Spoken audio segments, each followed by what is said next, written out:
and the green light will come on.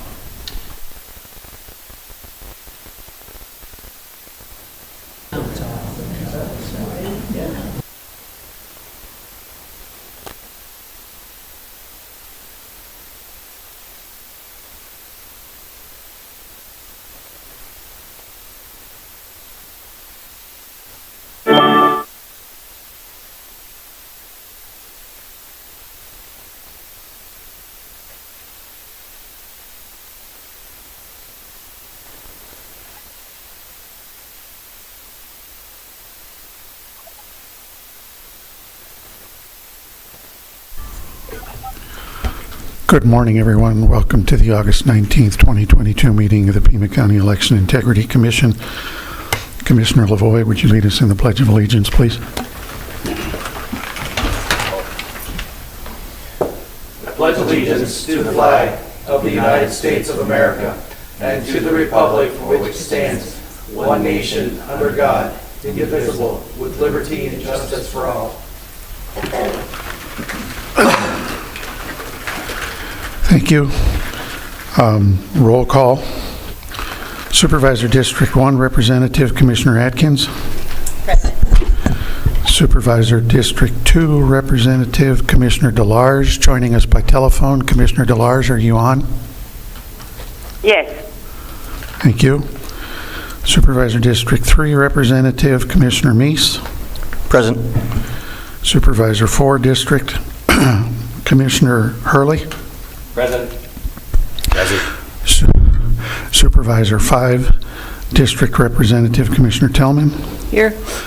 The county administrator's position is vacant. Democratic Party Representative Chair Commissioner Bickle is present.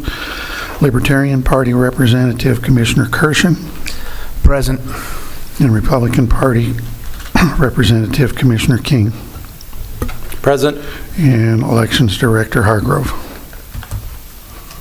Present. Thank you.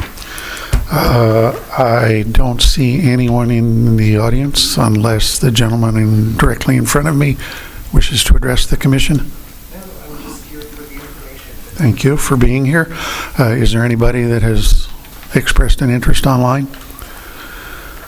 We apparently have nobody wanting to address the commission. The call to the public. Approval of the minutes from June 17th and July 15th.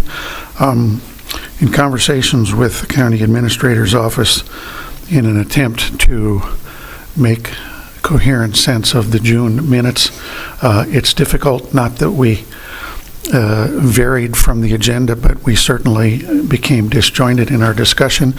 It is permissible to use a recording of the meeting as the minutes have been posted as a recording of the June 17th meeting, so no changes would occur to a recorded meeting, and Robert's Rules of Orders currently require no approval of the minutes, so they will stand as presented. Commissioner King. Yes, thank you, Chair. There is a correction to the roll call. It has Chris Young versus Chris King in the draft minutes. Okay. So For me being present, June or July? this is the July 15th meeting. Haven't gotten there yet. Okay, good. Okay. The July 17th minutes are written and available. Other than the correction of Commissioner King's name from Young to King, are there any other changes that need to be made? Hearing none, those minutes will stand approved as presented and corrected. Item number 5, debrief on the August 2nd, 2022 primary election. And I will say I was a little bit concerned preparing for this meeting this morning. The final agenda that's posted on the website is not the final agenda that I gave final approval to. So, as not to deviate from the agenda as presented to the public, all of the additional items fit nicely under the topic of a debrief of the August 2nd meeting, and we will make sure that all of those items are addressed during the course of discussion on the debrief. But Ms. Hargrove, if you would give us a debrief from the Elections Department perspective, what worked, what didn't work, what went well, what could work better? Absolutely. So overall, it was a very successful implementation of vote centers and electronic poll books. In my experience over the years, seeing the way that the poll workers actually were able to get the poll books open by 6 a.m. Was very impressive to me. So they did a great job in getting everything open. By 6 a.m. there was one vote center that a lock had to be cut at 6 a.m. so they were not opened right at 6, but they were open soon thereafter. So the implementation went well. There was a supply issue with provisional ballot envelopes where we did not receive those until the Wednesday before the election. So the majority of the vote centers had already been deployed, all of their equipment and everything was already delivered. So we had to deliver those election morning. It did cause some delay with some voters who were there to vote provisional ballots, but overall it wasn't a huge amount of vote centers that experienced that issue. I did have one inspector tell me they had a voter come in who wanted to vote provisionally, and he left, went worked out, and came back. So he was okay with the fact that, okay, they wasn't there at that time, but he was very kind, very nice, and he came back. So the provisional ballots did cause some problems on election day, but that was resolved fairly early in the day. The other incident that did happen was at Bear Canyon Library, where they actually ran out of ballot stock. Kudos to them, but not good for the voters. So what they did, they shut down and had voters go down to the closest vote center or wherever they wanted to go. So closest one was Udall, I think that's 62, and they went down to Udall to actually vote, and one of the poll workers from the Bear Canyon Library, Bear Canyon Poll Vote Center, actually went along with the voters and ended up staying there helping out the vote center because they were actually short with poll workers. So he ended up staying there the rest of the day helping out at that vote center. But those voters were taken care of. They were down for about 2 hours, and then ballot stock was delivered and they reopened and remain open the rest of the day. So there was no vote center that shut down the entire day. I did hear about a few printer issues. Have not had the opportunity to really delve into that to figure out what was the problem. I know that one of the issues was that the tables that we have are plastic tables, folding tables. Printer's a little heavy. A little bowl was created in the middle of the table, causing a problem with the paper trays. And so what they had to do was slide those to the end of the table, and then they began to work properly. So that was an issue that happened that we didn't know actually would happen. So we're addressing that, trying to determine how best to fix that, because of course we can't buy all new tables. So we're looking at ways to address that. So that was that printer issue. There was I was asked about wait times, long lines. Hadn't really heard about any wait times and long lines, but I know that there were individuals who had to wait that may have created a line where they were trying to vote a ballot different from their party ballot. So the actual electronic poll book is not really designed to do that, so they had to do an override. So we had to get with the vendor had to walk us through what's called a manual provisional. So basically you're overriding an override. So it's kind of a double override to give that person a ballot that was not a part of their original party, because of course statute says you vote the ballot of your party. Yes. Multiple libertarians were instructed that they could not cast a libertarian ballot when they showed up on election day, including myself. We were told we had to vote Republican or Democrat. I told my poll workers that is incorrect. I am here to cast a libertarian ballot, and only then did they provide me with one. Multiple libertarians showed up at our meeting and discussed this, and and it was not just me that experienced this. Many libertarians were told they could not cast a libertarian ballot on Election Day. Well, thank you for letting me know that. I mean, there was not really any way for them to give them a different ballot, so I'm not sure how they were going to allow libertarians to vote if they didn't give them a libertarian ballot. I was not aware of that, so thank you for letting me know that. That is definitely a training issue. And just to clarify what Commissioner Kirshen said, the capability to vote a libertarian ballot was there. Yes, sir, the capability was there. So it wasn't a question of the ballot not being available and not being printed, but poll workers not understanding that they should be allowed. I agree, you should be allowed to vote your party's ballot, and if your party is libertarian and the system has the capability to print the ballot, more of an education issue, I think, than a functional issue. They had a piece of paper with Republican, Democrat, Libertarian to check off, and they were still giving us those instructions. Okay. Yeah, and that's unfortunate. I think obviously they were really confused because we were saying Libertarian is a closed primary, so they really went closed, obviously, in their mind where nobody was going to get a ballot, which is unfortunate.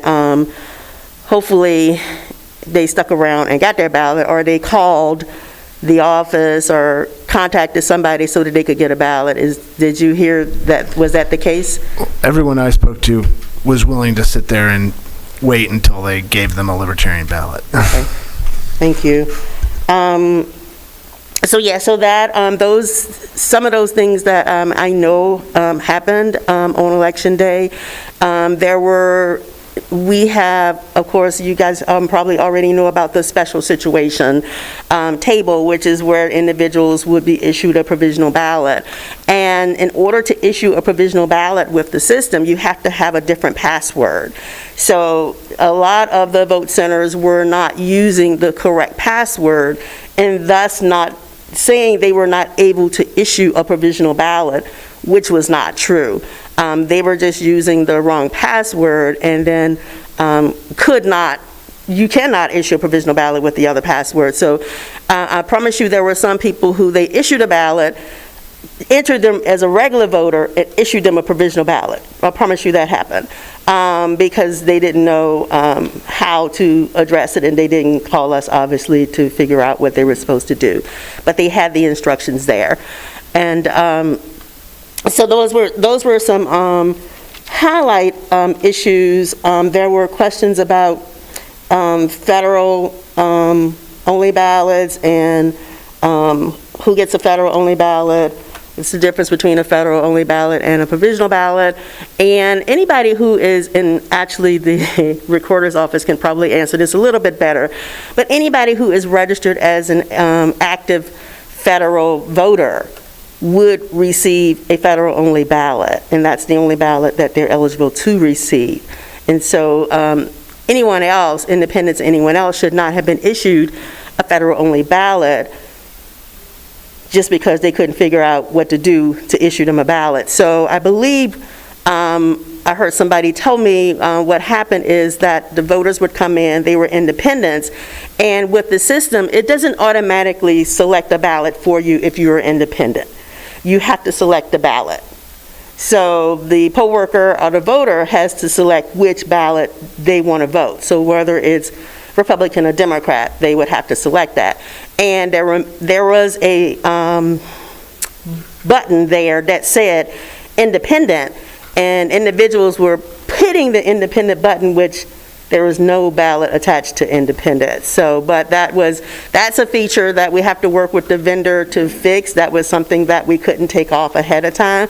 But we did send out instructions as to how to actually provide a independent voter their ballot and what not to select.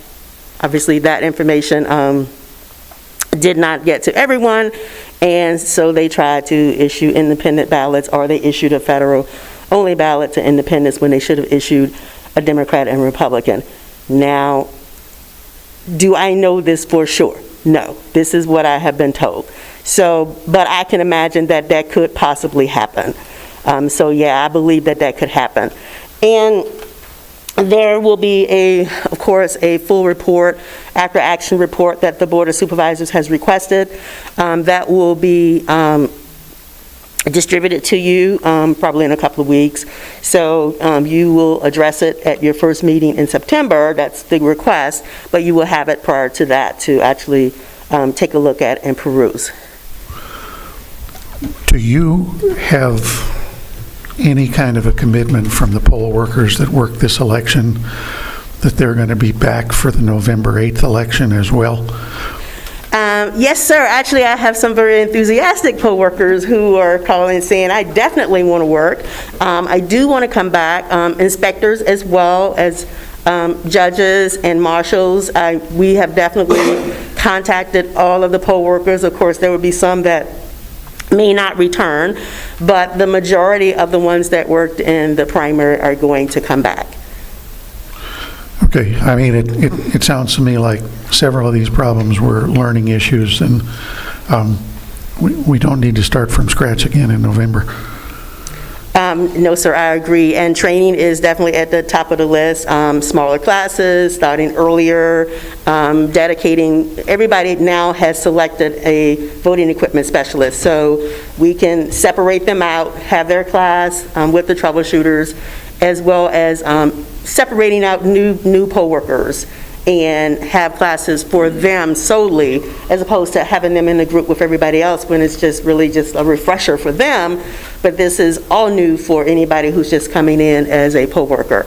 So training is definitely at the top of the list, as well as I will just, and this is probably the final thing until I get questions from you guys. We are also looking at the list of workers, looking at reallocation, making sure that we have equitable distribution of poll workers by party in vote centers.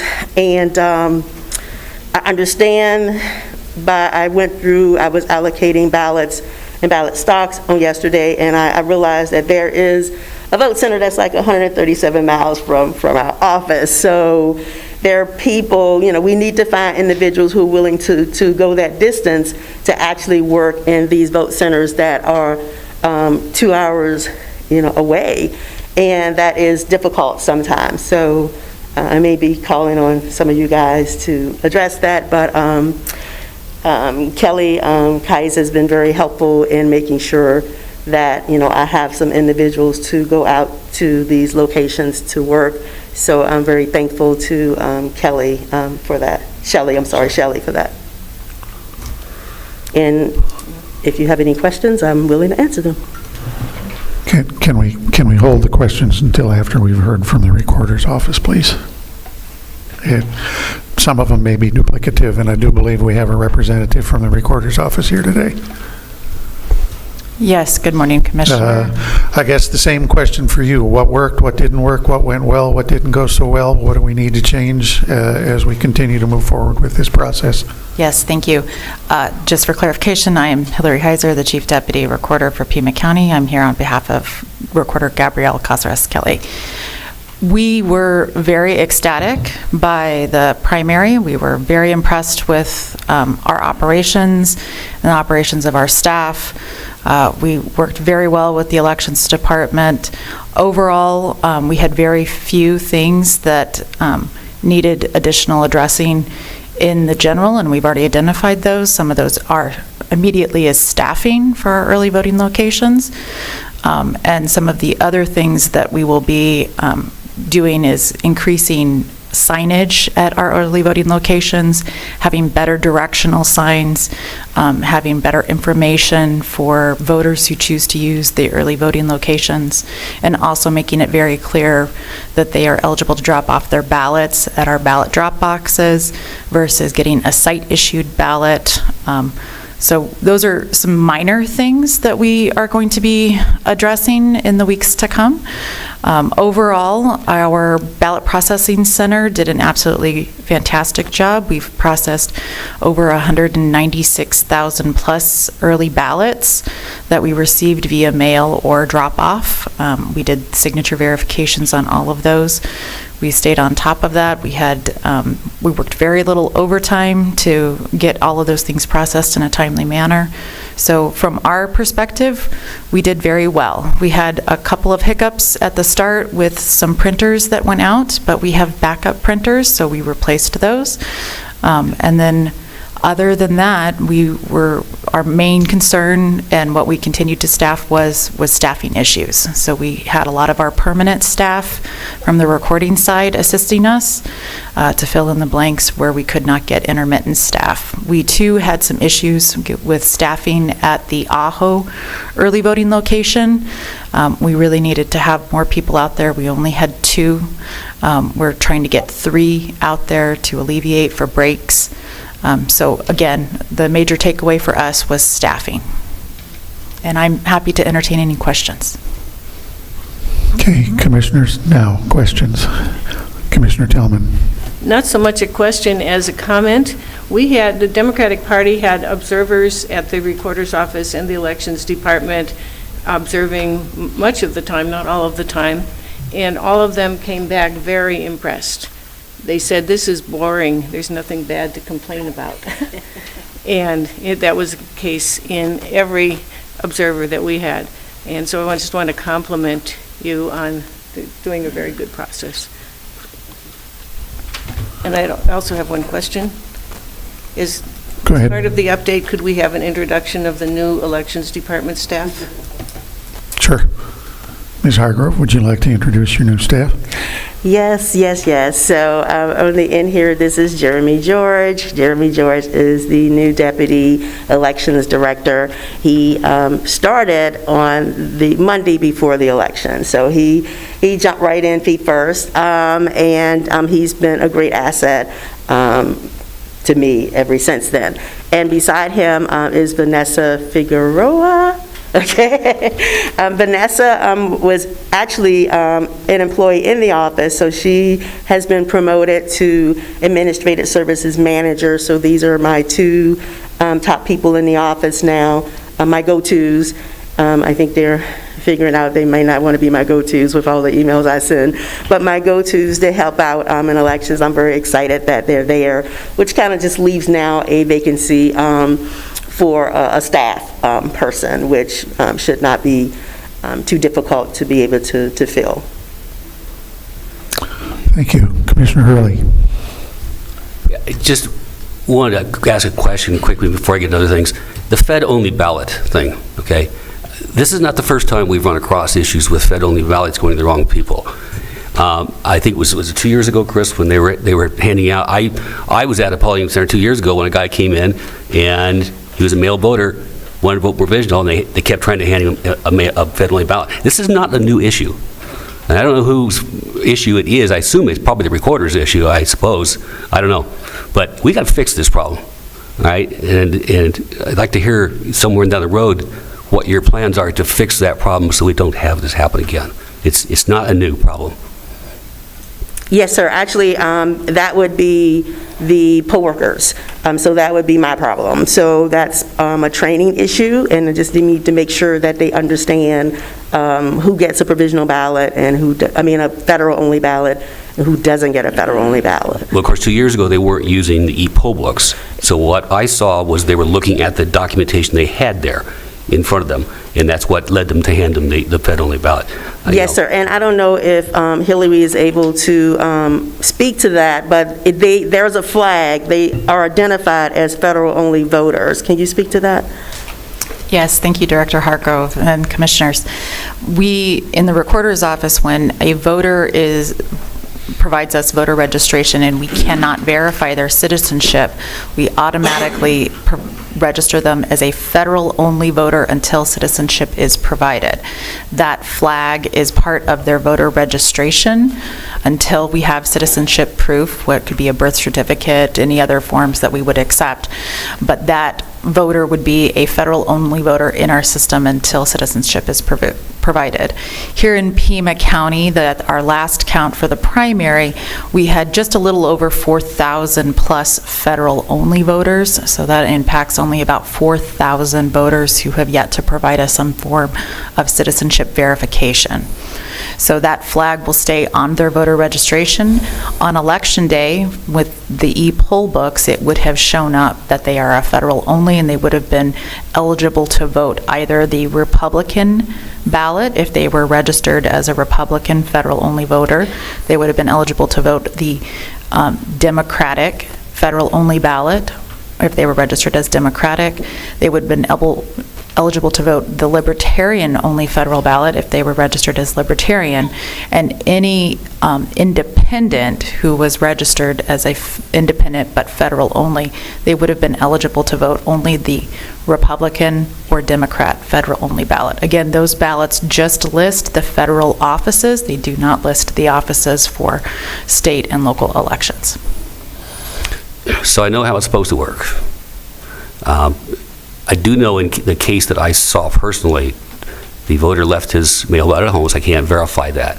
But he noticed that his ballot he was given, he said, my candidates aren't on here. He didn't know what a federal ballot was. He just knew that my candidates aren't on this ballot. Where's my supervisor candidate, kind of thing. So obviously he had the wrong ballot. And they poll people insisted that was the right ballot. I wanted to go over and grab him, take him outside, and say, hey, you just go get your mail ballot and drop it in the box, okay?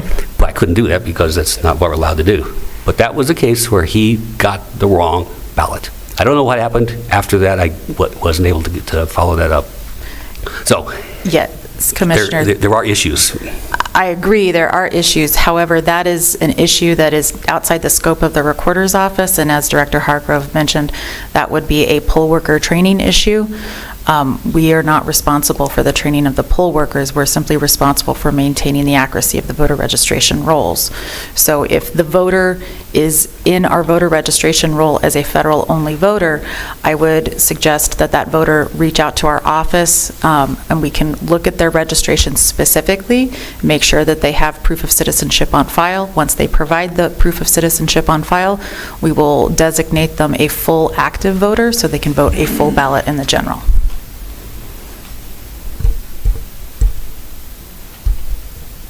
Other questions? Commissioner King. Thank you. With the passage of, and I can't remember the law that was on there, the federal-only voters, if they don't provide documentary proof of citizenship before the general election, will they be purged from the voter rolls? Thank you, Commissioner. The law that you're referring to is 2492 that has yet to go into effect. There are also several lawsuits currently circulating with that particular piece of legislation. Our understanding from the Recorder's Office is that that law has an effective date after the general election, that it will go into effect in January, but certain aspects of it for reporting have different start dates. Until we actually receive some very specific guidance from the county attorney on what we're supposed to do, we are operating as standard and doing the same voter registration roll maintenance that we have done previously until we are instructed to do something else. Commissioner Hurley. So are we into questions about the debrief now? You're into whatever questions you want to ask, but should relate to the debrief. Right. I wanted to go through the items that you saw there. Okay. So a number of items I think that I would like to go through here. Frankly, we must have been living in different worlds here because there were some issues there that should never have happened. Again, I come from a background of 30 years in systems engineering. Systems testing, planning, all that kind of stuff, the things we did on a routine basis. Too many of these items should never have gotten to the election day. They should have been caught in user acceptance testing, which we talked about in the June meeting, I recall. Commissioner White was talking about it. It wasn't done. You take this stuff and do live testing. The printers, for instance, let's hit the printers real quick. Printers are a big deal. We were told early on that we were getting different printers because the original printers were obsolete, and that is what happened, correct? Okay. When you get new equipment in each system, you need to go through extensive testing, kind of thing. The idea that these things, you put these on tables, that may sound like a trivial deal. It's not. When you change any component of any system, you need to verify that it doesn't change anything in the system. The idea that you had to tell these people to pull the printers 2 inches forward on the table, is ridiculous, quite frankly. It should never have happened. And where was the vendor in all this? Was 10X, were they here during this process? They didn't say anything about this, or they told about this. I mean, this is something the vendor should be catching as well as us. I mean, it just floored me when I heard that, and it wasn't a one-off. This was at several places. Pull the printers forward 2 inches, and they'll work. Give me a break.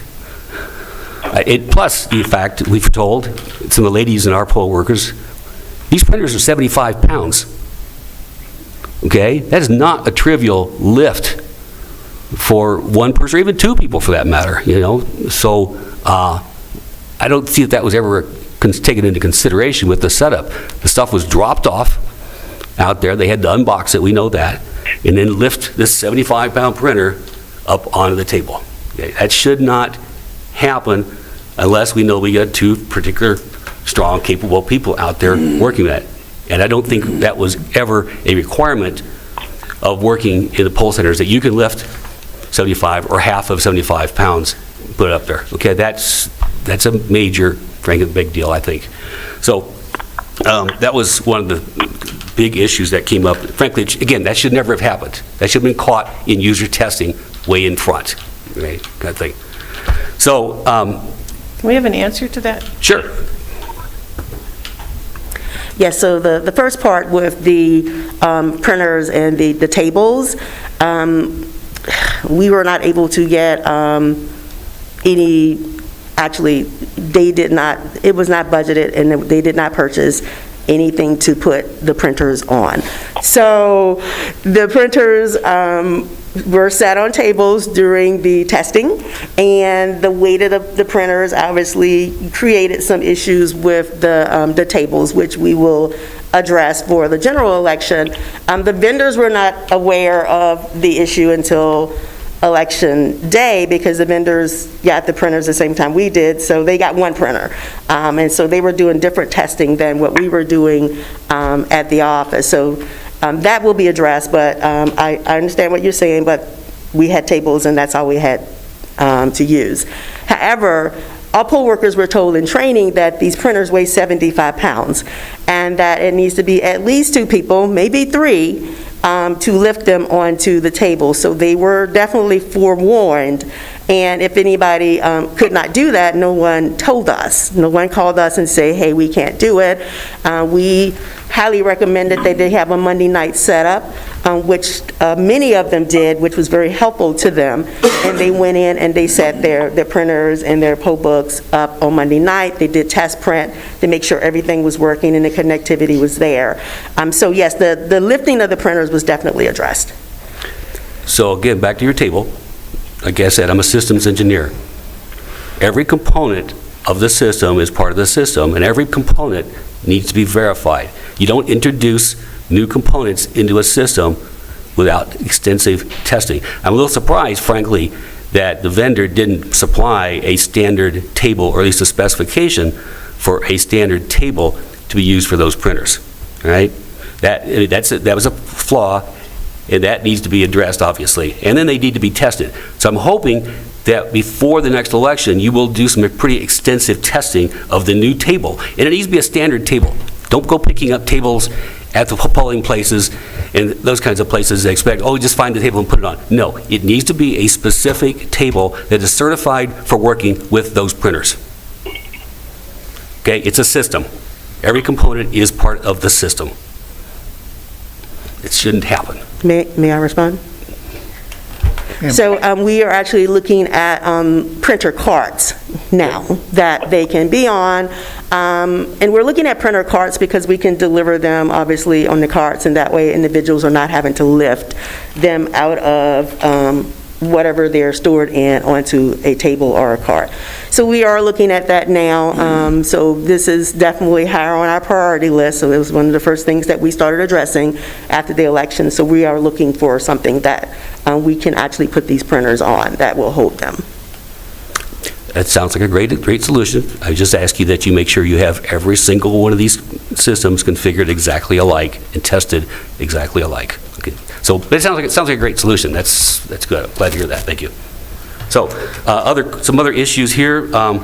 Regarding the debrief, are you going to give us a comparison with what was, I know you weren't here when the proposals were made, but the recorder was. There was a number of items in the proposal that we were given about cost and deliveries and all that kind of stuff. Are we going to get a complete accounting for, I mean, I come from the commercial world, private sector. If we do projects like this, at the end of the thing, we give a report to management, say, here, we promised to do this for $100,000. How did we come in? We come in under budget, over budget, where were the problems, that kind of stuff. I would hope you'd be including a detailed accounting for, not just for us, but for the taxpayers. Yes, sir. Supervisor Scott has asked me to address the promises and expectations that were given prior to the implementation. So I will definitely address cost, address printers, address provisional ballots if there was a decrease. And the caveat there is that there was a significant decrease in provisional ballots, except there were about 4,000 people who decided not to vote their early ballots and showed up at the vote centers on Election Day. So 89% of the provisional ballots were actually early voters. The good news is that the bill that passed kind of removes that requirement. So if they come to the vote center, and as the recorder explained at the last meeting, if they are marked as being issued a early ballot but not actually voting the early ballot, they can then be issued a regular ballot and vote. They will not have to use a provisional ballot in the future. So that was a change in statute then that allows that? Yes, sir. Okay, because I missed that. Thank you for that.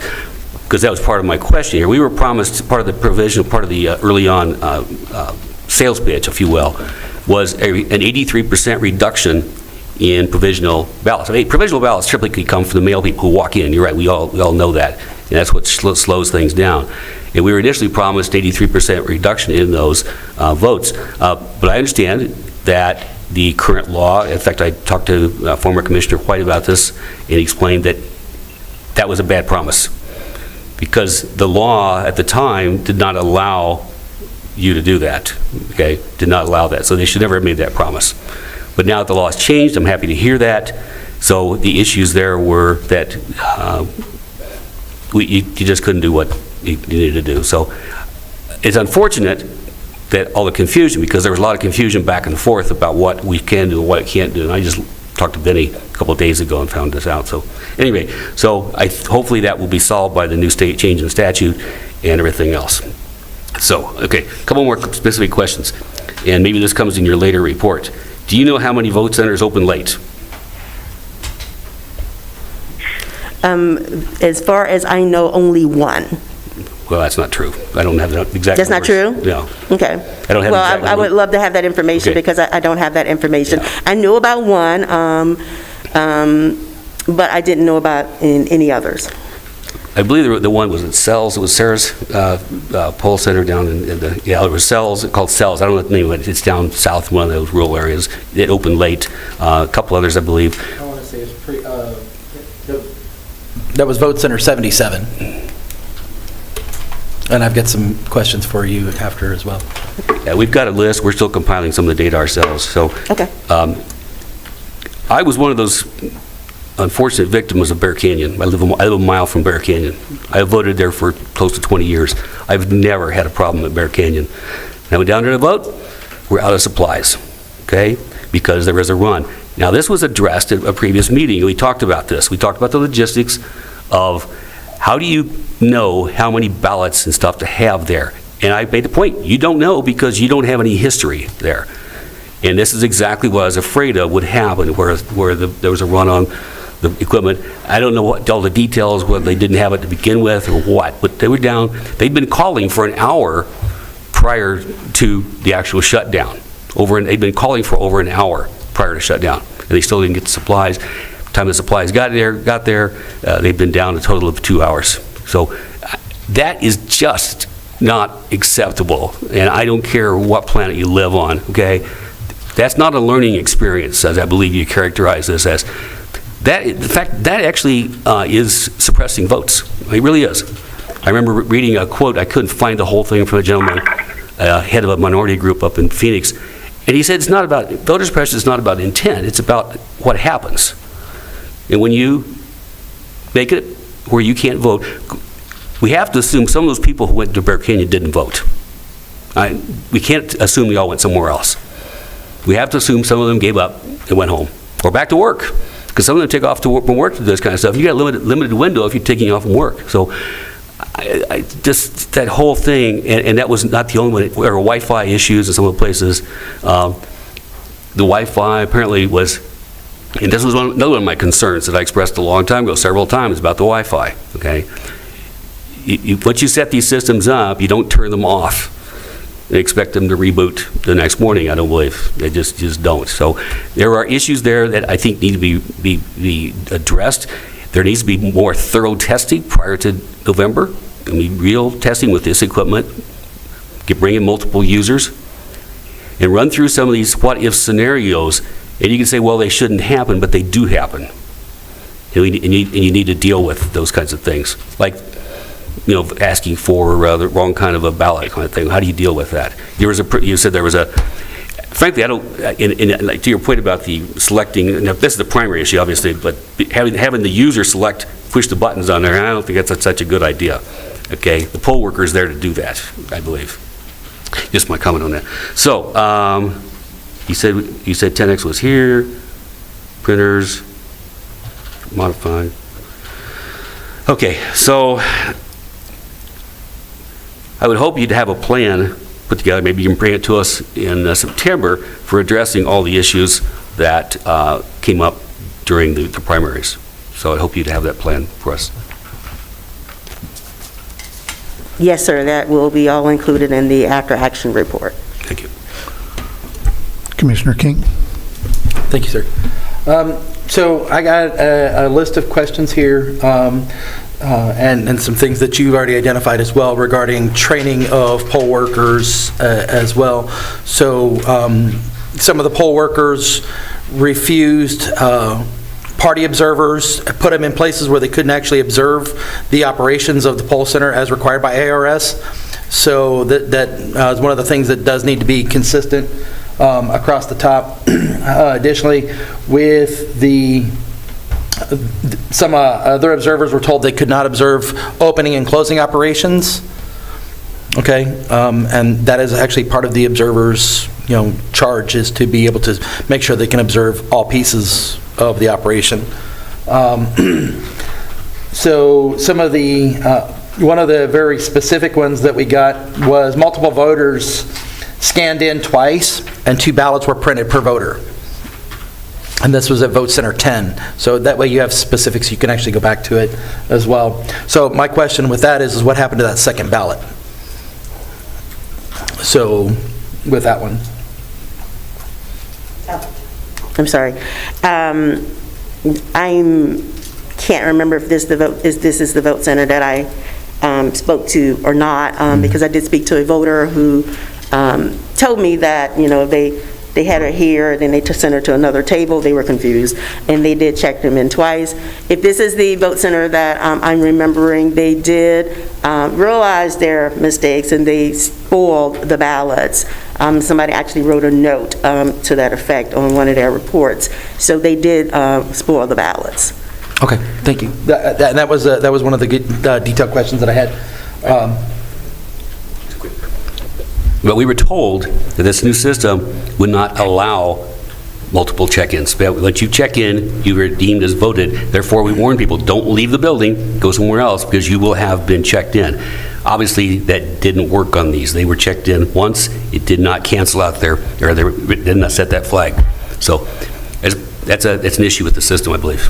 Commissioner Hurley, I wholeheartedly agree with you. That was one of my first questions to 10X when the voter called me. Why is this happening? It has something to do with Delta files, and I will be meeting with 10X, and IDT and we will be meeting with 10X to determine how best to handle the Delta files and what was happening on election day. So basically, my understanding is that the Delta files that were created, and so let me back up. So a Delta file is a supplemental file that gets loaded onto the poll books for the poll book information. And so we created the production database.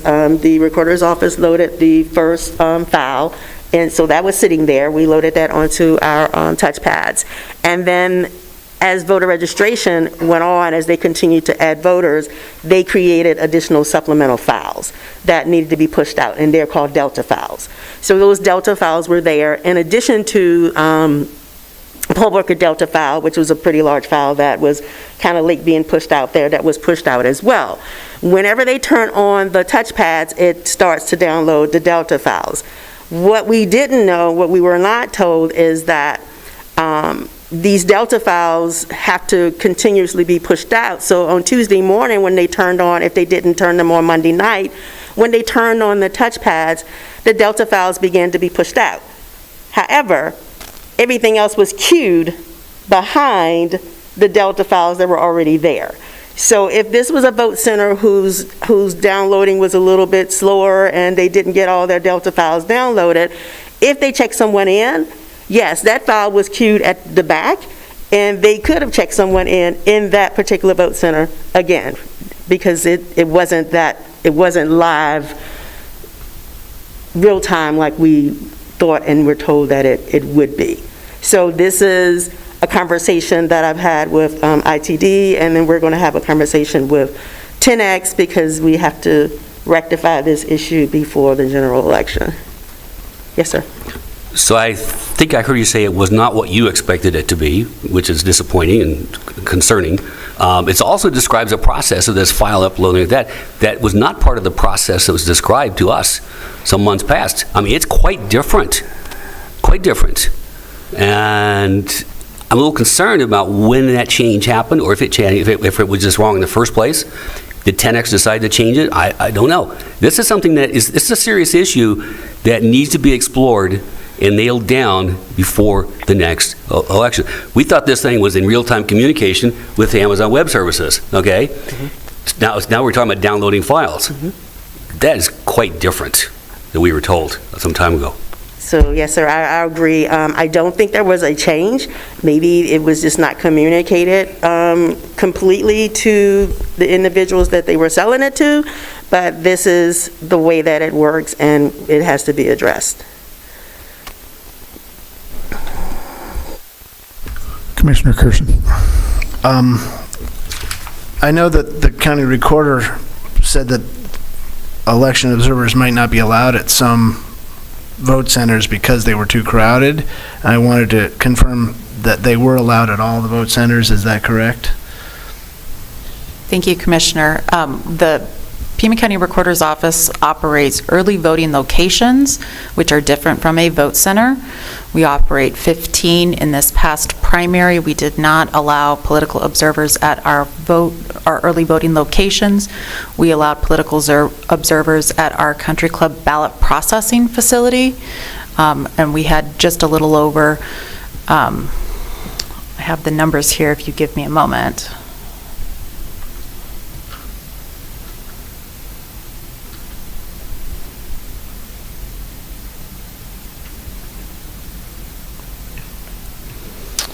From the time that we were processing early ballots, so we sent ballots out on July 6th, to the time that we stopped processing early ballots the day before election, so August 1 was the last day that we were processing. From July 6th to August 1, we had 26 observers from the Republican Party who observed our facility for about 100 hours with an average of about 4 hours per observer. We had 24 observers from the Democratic Party who observed our facility for about an average of 34 hours. Again, an average of about 1.5 hours per Democratic observer. So those were the location that we allowed for party observers, not at our early voting locations. Were observers allowed at all vote centers on election day? Yes, sir. Early observers were allowed in all vote centers. And I understand that some of the observers were restricted in what they could observe. Is that the case with all the vote centers, or just some of them, or was that part of the official protocol? That was not part of the official protocol, so I am not sure how many of those vote centers restricted the observers and how many allowed them to be where they should have been, where they could observe the process. Okay, thank you. You're welcome. Commissioner King. A couple years ago, there was a big issue here in Arizona. Sorry about that. There was a big issue here in Arizona where the use of ballpoint pens versus felt tip markers, blew up national media surrounding elections. We received multiple complaints that were based in fear regarding the use of felt tip markers or felt tip pens versus ballpoint pens. Additionally, poll workers telling voters that they could not use pens that they brought in, and that was both at the early voting sites and the vote centers. So it would be good if we could have some consistency surrounding, the use of either ballpoint pens or felt tip markers and an information campaign regarding the use of those, to alleviate a lot of the fears. Because, I understand that we've been using felt tip pens for quite a while. There's a difference in, the ballot style that we use here in Pima County versus the ballot style they use in Maricopa County, which is where a lot of the issues were arisen from. So that might be something that, one of the things that we could look at. Additionally, let's see, one of the things that we did hear a lot of regarding complaints, issues, things that we were taught that were referred to us were regarding training consistency, for poll workers at the various sites. One of the ones that actually has me quite concerned was one of the vote centers didn't receive return phone calls regarding technical issues for approximately 12 hours. So, and that one right there is a concern, and it was vote center 77. Additionally, at that same vote site, provisional process for pre-printed ballot stock. So let's see. Judges and clerks information containing no procedures for closing, in addition to having multiple locations for closing operations, counting errors with tabulation machines, or tabulation machine provided ballot stock. So they were told that they had 300, and then when they did a manual count, they had three stacks, so 197. So they did end up being 3 short on one of their ballot stocks, and we understand that was an early on issue. So, conditional provisional ballot information not provided to the voter who spoiled their ballots, observer placed in the corner and actually precluded from actual observing, and then poll observers actually being removed or placed away. And then I haven't even had a chance to go through the rest of the information that we received, and I've still got more that I haven't printed out yet. So, but I'd like to actually sit down and talk with you. And I know Sarah Ramsey has been very cordial in working with you, and she says she has some of the highest regards for you. So, thank you. Okay, thank you. Do you have that in writing, those questions that you were asking me? Yes, ma'am. I will provide those to you. Thank you. Mr. Chair, could the rest of the commission get copies of those questions as well? Yes, sir. Okay, thank you. Brad? Commissioner Tillman. In terms of the number of ballots versus those on the report, I was there election night to the bitter end, and every time the count of the computer differed from the count on the report, everything was investigated. There were 11 precincts where the solution was not obvious, and those were all investigated the next day and solved satisfactorily. Some of that was actually inspector fatigue after a long day, the inability to count or the inability to write all the information. In some cases, there were 2 reports that had insufficient information, for example. But all of that was very carefully dealt with. I sat with Constance for several hours, and she had the poll books on her laptop, and she could know how many people actually had checked into the center versus how many ballots were voted. And maybe Constance has an addition, but I feel confident that everything was done properly. Commissioner Atkins. Just as a small microcosm of the whole election process, I worked at a vote center in Oro Valley, and it's a long day. It's 16 hours. It's probably the 4th time I've done it, but of course the first at a vote center. It started with Jesus training us at a location, and the training was thorough. You know, we still had some anxiety afterwards because it was brand new, but we had access to try everything out as long as we wanted to. He was there with several other people to answer any questions that we had or any glitches that we found when we were, as we were exploring all the equipment together. We serviced over 1,000 voters on Election Day. I was at the provisional table, and where last election, which was a general election, we have 12 provisional ballots, we had over 100 at this one. So we didn't run out of ballots. We had several trips that had to be made back up to bring us ballots with no glitches at all. The printer went down for 5 minutes at the most, one time. I was one of the people who picked up the printer with somebody else, and it was certainly manageable. And I'm not a gigantic woman, so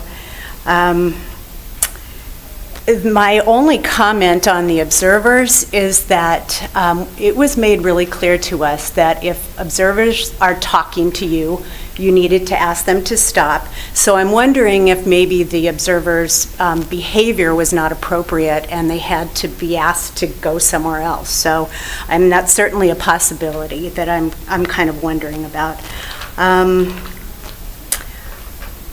We had 30-minute wait times at the most, and it was out the building and around the door almost the entire day. So wait times were not anything extraordinary for the amount of people that were there. In my viewpoint, it was a very smooth process from beginning to end. We did have the problem at the provisional table of not knowing what the password was, but it took 5 minutes to say, no, you got to use this one. So, overall, I was really tired at the end of the day, but it was a good process and it worked. We had one angry voter who was a libertarian who wanted to get a Republican ballot, and we didn't know how to address that, so he left angry, and he was the only one who was really dissatisfied with it. Actually, I got the report on that. Yeah. And I'm going to assume that if you're registered as a libertarian, you don't have a choice. And we had no way to change it. That's a party education thing. I mean, as a Democrat, I can't go in and ask for a Republican ballot. Now, I can re-register as a Republican to get a Republican ballot, but if you're registered with the political party, you don't have a choice. We had lots of libertarians report the opposite experience. They were told they couldn't vote Libertarian. Yeah, and just a couple of comments that I'd like to make as far as the pens versus markers versus whatever, and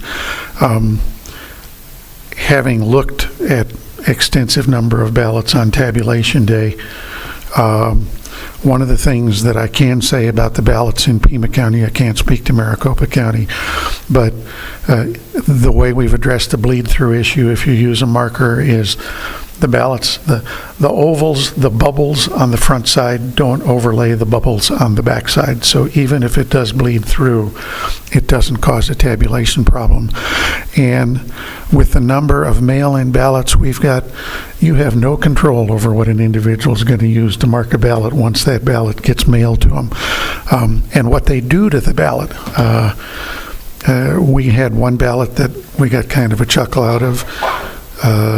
On tabulation day, the voter circled all of the timing marks, which means that ballot's not going to count. There are people that deliberately go out of their way to make other people's lives miserable.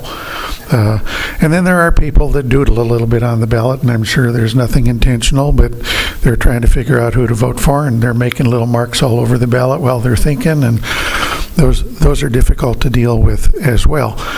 As far as the reduction in the number of provisional ballots were concerned, I checked the provisionals the last day of counting, and there were just over 4,000 provisional ballots. And if memory serves, during the last general election, we had somewhere between 18 and 19,000 provisional ballots. So we might not have had the 85% reduction, but we did have a significant reduction in provisional ballots, which was evident by the time I believe all the ballots were counted prior to the canvass by the Board of Supervisors, if I'm not mistaken, which hasn't happened for several election cycles. Oh, okay. So we canvassed the election without counting all the ballots? That's not true.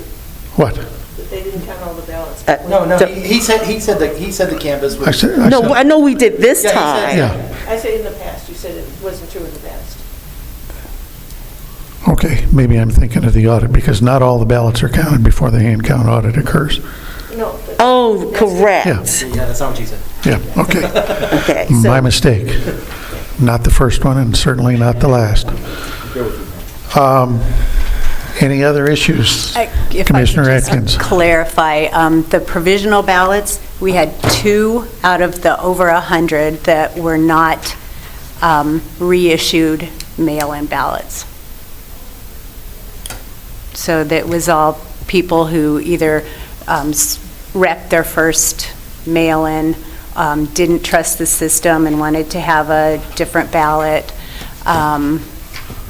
or had written all over it, they did something. So it was far and above people who already received a mail-in ballot and came back and wanted to vote at the vote center.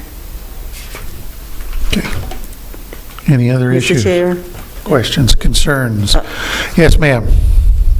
Yes, thank you, Commissioner. The discussion regarding provisional ballots, I'm happy to let you know that there were 4,333 provisionals that were cast at vote centers. Of those 4,333 provisionals, 3,615 of those were just voters who had were issued an early ballot.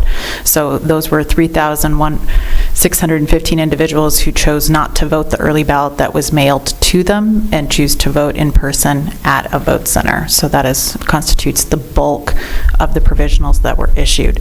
The other provisionals that were issued were related to poll worker error. They had moved without updating their address. There were some other things that were related to the registration. They had change of party, so they had registered, previously they were registered as, say, Party A, and then chose to re-register after the cutoff date to Party B, and were expecting to vote the Party B ballot, even though they were only eligible to vote the Party A ballot. So those are other reasons as to why those provisionals were issued. Of the conditional provisionals, which are the provisionals that are issued because there is some sort of lack of identification, those were only 35. So at the 129 vote centers that operated on Election Day, only 35 conditional provisional ballots were issued. Our office successfully verified 17 of those 35, and they were sent to tabulation. So we had a very high verification rate for provisionals that were sent to tabulation, so the majority of the provisional ballots that were issued did get turned over for tabulation. So just so I understand you correctly, if an individual from Party A changes their party affiliation to Party B after the cutoff date, they don't get to vote Party A or Party B in the election? They would get to vote Party A. Okay. So their party affiliation change does not affect their ability to vote for the old party. They just don't get to vote for the party that they probably had thought they would like to. Correct. Okay. Commissioner King. Just have a comment about the hand count audit. It went very well, went very smoothly. There was only one table of workers who took longer than anybody else because they had a problem, but in general, came out, I believe, very close to perfect, if not perfect. But I was very disappointed that the Libertarian Party chose not to participate. Yep. Kind of poetic, no? Commissioner King. Thank you. One of the one of the concerns that was raised regarding provisional ballots was at the end of the night during closing. The regular ballot boxes were sealed with seals and everything else. The provisionals were placed in an unsealed plastic bag and left on a table. So there's a security issue there regarding the end-of-night security for provisional ballots, and is that something that can be addressed? Absolutely, so they didn't seal the envelope. Okay, I'll make a note of that. So in response to the whole marker scenario, one thing that I know and understand about voters, because I've been dealing with voters for a long time, is they don't distinguish one county from another, and they just get confused. So they blend them all together. So for the general election, we will have ballpoint pens instead of markers. So you should not be getting any emails or comments about markers in Pima County unless they confuse us with another county, because we will be distributing ballpoint pens. Will that be the same for the recorder's office? Yes, we have felt tip pens that we did distribute to our early voting locations. We also distributed to our early voting locations ballpoint pens. We instructed our staff that the voter could vote using whatever pen they would like. It just needed to be blue or black ink. So we did provide felt tip pens, which were the same felt tip pens that elections has used, but we have plenty of ballpoint pens. We can provide any type of pen a voter wants. They can use any pen that they bring with them, just as long as it's a blue or black inked pen. Okay, to alleviate potential issues, would it be easier to just use ballpoint pens and kind of remove just the thought? As I stated, we do have ballpoint pens to provide to our early voting centers, early voting locations.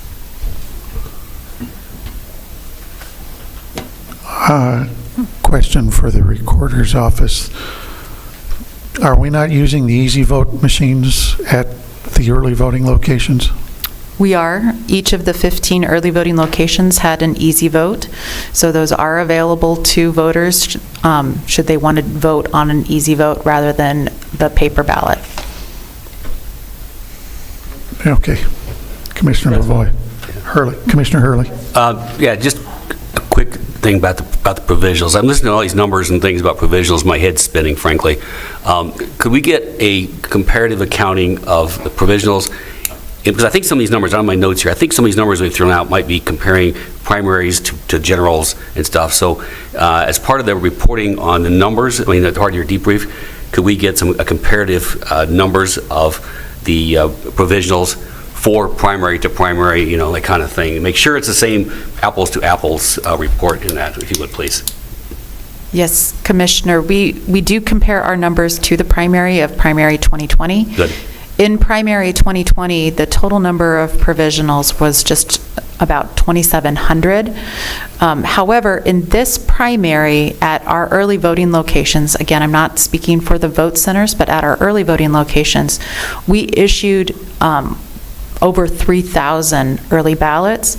In the 2020 primary at our early voting locations, we issued about 1,500 early ballots. So we actually saw an increase of people using the services of an early voting location for that first 29 days before election, which increased the numbers that we processed. We would anticipate in the recorder's office to see that same type of number double for the 22 general versus the 2020 general, and those are the numbers that we use for comparative purposes for our planning. Thank you for that. That does clarify that, but I would like to see that as part of the report. Commissioner King. For clarification purposes on that, that would be a presidential election, and so this is a midterm election. So for comparative purposes, you would have to use another midterm election. So you'd have to go back to the 2018 and the 2014 cycles to see what that actual direct comparison would be. Correct. We do have the 2018 information. However, just the sheer scope of participation in the 2020, we continue to see that scope of participation tracks similarly to the 2020 participation. We can do an analysis of midterm elections, so the 2018 cycle. We can do an analysis to the 2020 cycle. It's just for comparative purposes from the last 2 years, we still saw an increase in participation at our early voting locations versus the 2020 primary. Which I would assume under normal circumstances, not trying to define what normal would be, you would have expected just the opposite. A significant decrease from a general election to a primary election. That is normally the trends that we would encounter previously to the 2020 cycle.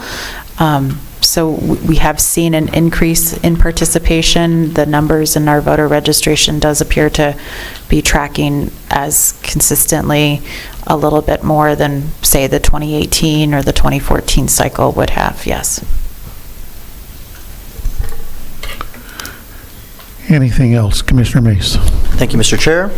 Just one quick thought and then one question for Director Hargrove. One thought, actually, for the Recorder's Office, it sounds like you are already on top of where you can probably do a little, I don't want to say improve communications, but you saw where you needed to increase communications in instances where voters are mailed out early ballots and, don't vote them and then come in. So it sounds like you guys are already pretty aware of what needs to be communicated a little bit more in depth for this go. Is that correct?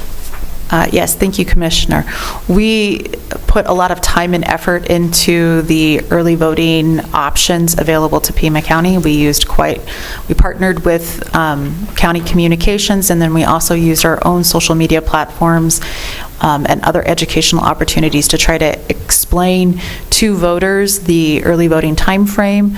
We've also revised all of the information that go into an early ballot packet that voters receive. We've really tried to make sure that the information is accessible and easy to understand by voters.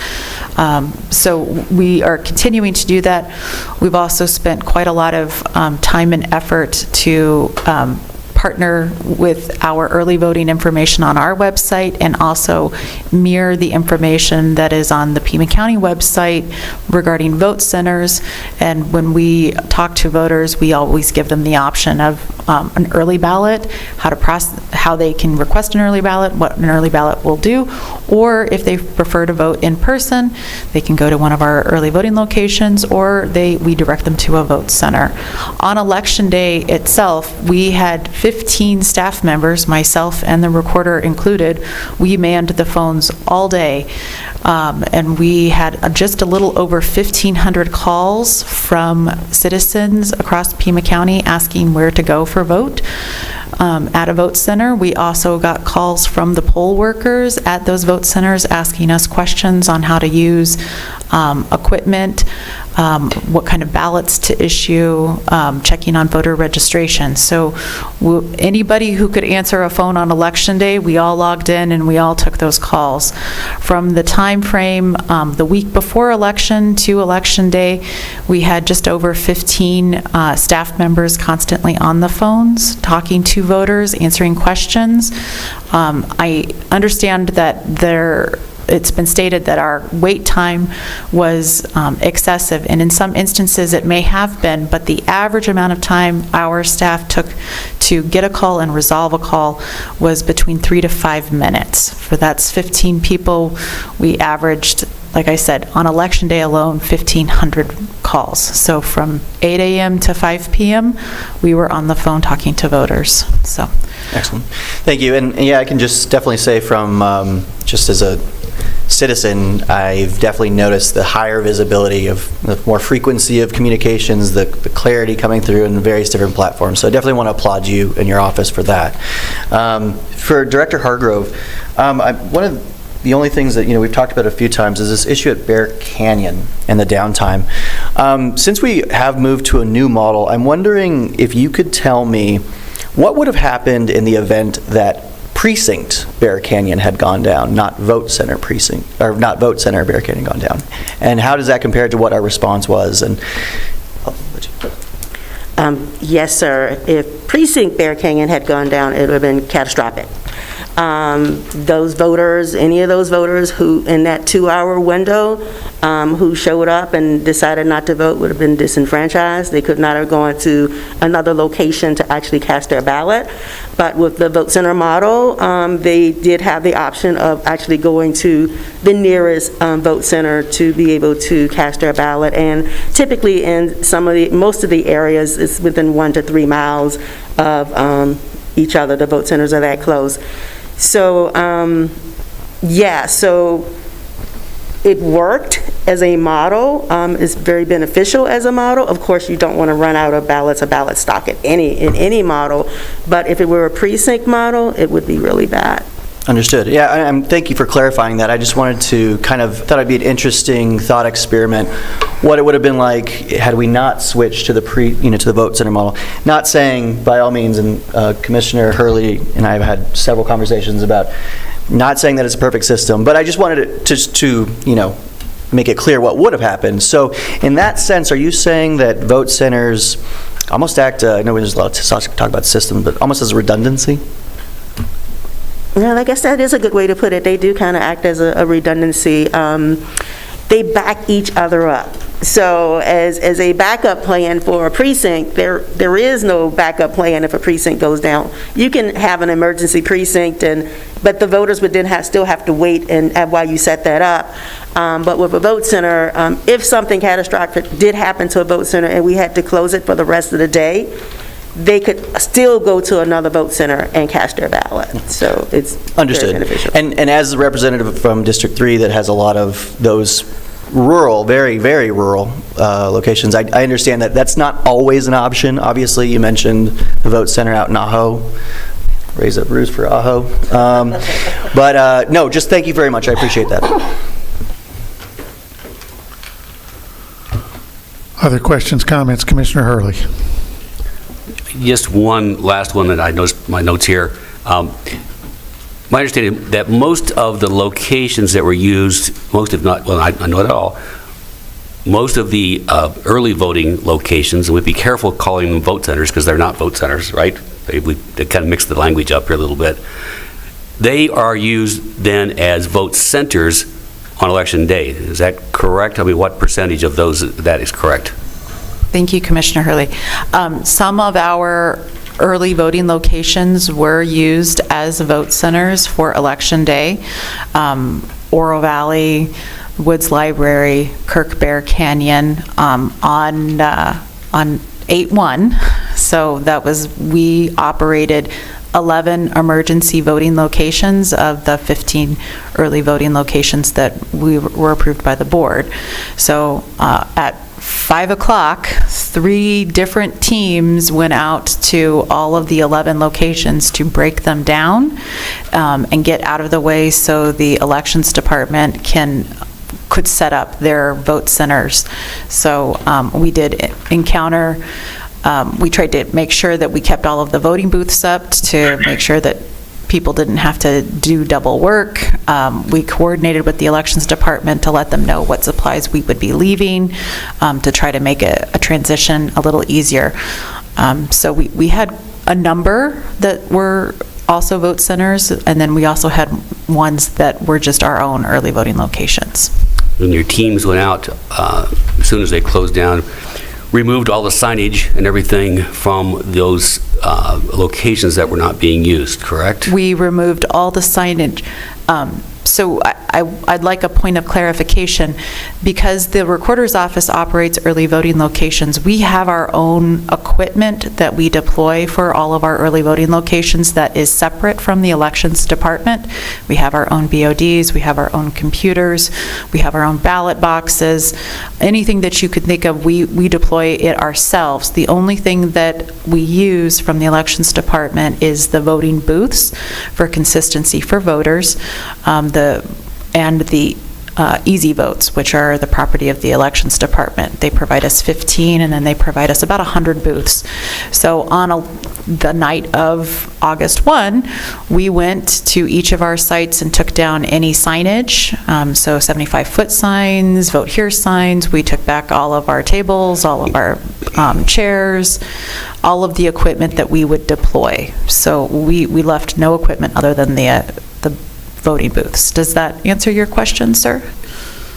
Sort of, except you didn't take the signage down from the Broadway location. I think it's the church there. So, yes, And- you are And people walked in the next day and cast ballots, and ballots were taken, which is a violation of Arizona statutes. That's not quite right, but you are correct. So we took the signage from the grounds. We did not take the signage off the roof of the Fellowship Bible Church, which was our east side replacement early voting location.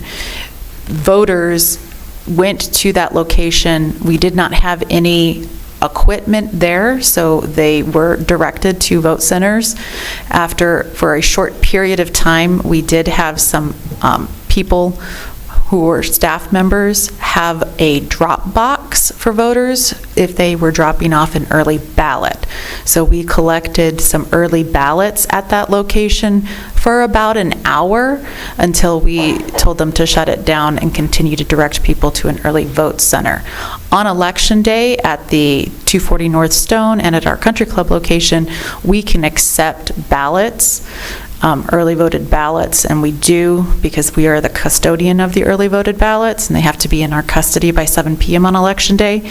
A lot of the east side, we have an east side office location off of Broadway, which we closed during the election.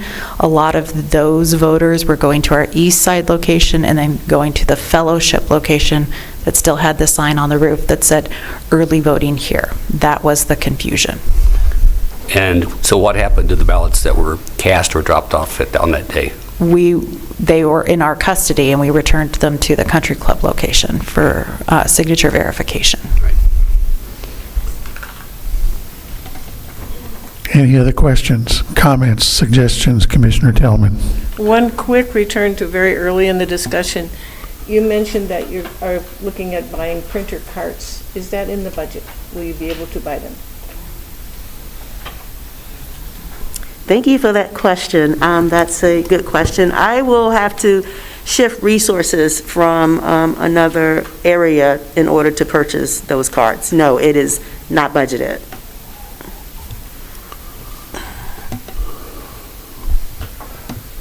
Commissioner, I'd like to discuss the supposed advantages of being able to vote any ballot at any location. And in my opinion, there are many advantages to having single predetermined ballots at each voting center. And for many decades, we voted with punch card ballots, and the ballots didn't even show where the votes were going. They were on the machine itself. I think that there are disadvantages to being able to vote any ballot anywhere because of the issues with mixing up and getting the wrong ballot being a real possibility. That's all I have to say. anything else? Anything else from the Recorder's Office? No, thank you, Commissioner. You're welcome. Any future agenda items at this time? I think just to... Commissioner Mace? Thank you, Mr. Chair. Just if Chairman King could disseminate those questions that you have, and same with the responses as well, just so we can all be on the same page. Thank you. Yeah, if you'd provide that information to Ms. Hargrove and let her distribute it to the rest of the commissioners. Commissioner Hurley. Will we have that, what do you want to call it, the analysis report available for the next meeting? For the agenda? Yes, sir. The after action report, Right. yes, you will have it before the next meeting, and you will have it to discuss at the Okay, September let's meeting. just make sure it's on the agenda. Yes, sir. The other thing I'd like everybody up here to think about and be as diligent as you can, questions that aren't germane between now and the general election, but I think going forward might be issues. As an example, I have a great deal of concern about printers that are going to sit on the shelf and do nothing for 18 months before they get used again, and making sure that they work. If nothing else, remove the print cartridges on November the 9th and throw them away, and put all new print cartridges in when we get ready to count again or print again, because it's stuff like this. I go on vacation for a month. Well, I don't, but I'd like to go on vacation for a month. And the printer stops working just because the ink dries in the print jets. So there are things that are different about what we're doing that are going to cause problems. And again, as I said, may not be germane between now and November 8th, but I think long-term, to avoid some of the issues that Commissioner Hurley has been diligent about pointing out, we kind of get a little bit more aggressive trying to figure out some more what-ifs and how are we gonna between now and 2024. Anything else from the group? Excellent points there. I'm curious, where do you store this stuff? In the warehouse. Is that warehouse climate controlled? Yes. Okay, good. There's cameras all over the place. Well, I don't care about cameras. I care about climate control, because for the points you bring up. Yeah. Yeah, climate control. And the paper, do we keep the paper, or do we get fresh paper for the general election? So for this year, we will have fresh paper because the ballot is a different size. So it's 19 inches as opposed to 14. Oh, okay. In the future, we will store the paper and reuse it. It has, in my experience, as long as it's in a climate control environment, it's never been a problem before using the ballot stock. We just seal it. Do I hear a motion to adjourn? Mr. Chair, so moved. Any objections? Hearing none, we stand adjourned.